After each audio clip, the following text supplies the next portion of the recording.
let's get the conversations on the road. But before we do that, you know that I highly believe and highly support in testing your knowledge. So the trivia question that we have for you this week is, who are the record champions of the COSAFA Senior Cup?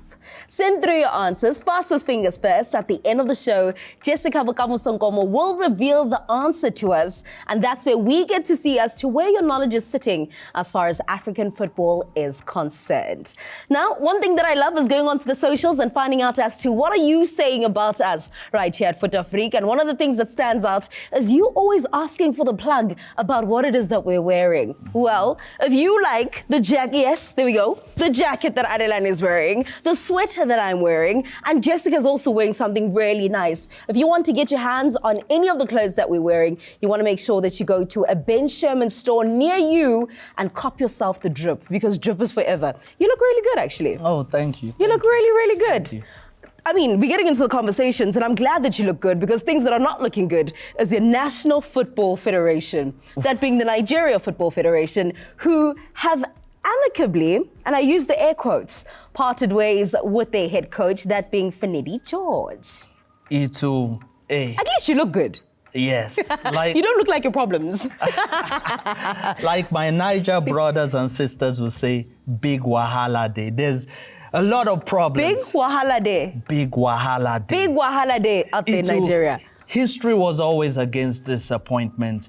In the past, when Nigeria has appointed a local coach in the middle of a qualifier, it hasn't worked out for them. Germany World Cup in 2006, Qatar 2022, they brought in Eguavon. It didn't work out for them. So I'm wondering why they made this mistake again. So the mistake was bringing in a local coach. For me, I felt like they should have stuck to Pesero, because Pesero had a clear identity.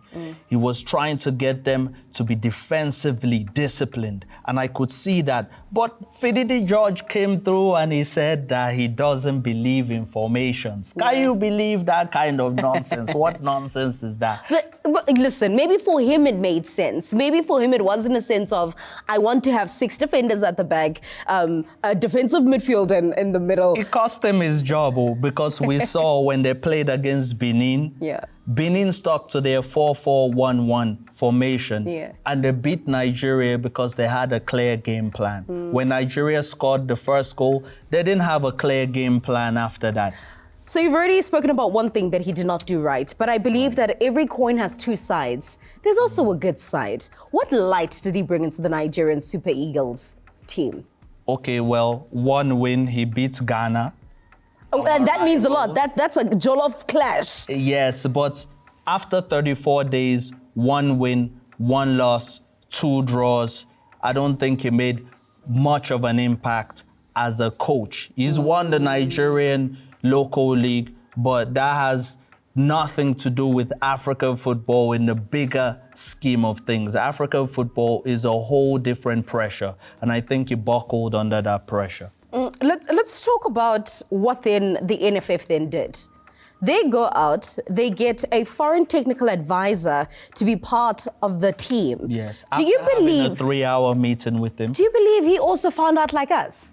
Yes, he didn't know what was going on, and he was upset about that, and reported, according to reports, that's why he left. That's why he stormed out of the job. And obviously, people who just want to understand football lingo, you have coach, which you feel that he's at the top of the team. But then what is the technical advisor? Are you not backroom staff? The technical advisor is the Oga of everything. Oga means like boss? The boss. He Okay. controls like even the coach, just oversees all the affairs of the team holistically. So it's lack of communication between the NFF and George? I'm Finidi George. Okay. Correct. So what happens now? How do we move forward from this? Does the NFF then bring another local coach? Because for me, it's also like a respect situation. You've spoken about the local coach's curse. Yes. So maybe a local coach is not what they need right now. Will anyone who's to come in, will they trust the NFF? It will be difficult for them to trust the NFF given their track record, to be honest. Oh. I wouldn't. You would not? I wouldn't. Okay. So trust is a big thing. The question is, who then will be the man to come in and step in? That should be a very bold man. But besides the NFF, there are also some players from the Super Eagles who've had a bit to say. Let me know. Victor Osimhen, the social media rant. I know that he's helped Napoli win the Scudetto after 33 years. I know that his release clause is $143 million and is feeling on top of the world. Player of the year. But he has to respect Finidi George, who was part of that 1995 Ajax team that won the Champions League, beat AC Milan. Also, they won 8 major trophies. Finidi George is a legend in the Nigerian game. And I just felt like he didn't have a good PR team to help him handle that situation. Because all he needed to say is, I don't want anyone to doubt my my commitments to the Super Eagles. I remain committed to the squad. I'll be back soon. They need to employ you and I, Itu, to help him. More you than me. His media training needed work. More you than me. But then now that Victor Osimhen, who is seen as a star boy within the squad, if he has the audacity to say such things, how do you think this then affects the team morale? Because remember, coach and players, this has to be synchronized as one so that they can produce results.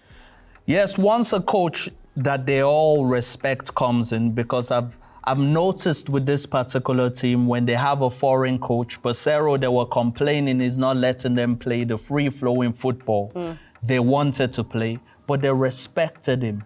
They played to his instructions. So I feel like the players are going to be professional once a coach, the respect is employed. Well, looks like there's a lot that needs to be fixed out in Nigeria. Will they be able to qualify for the AFCON?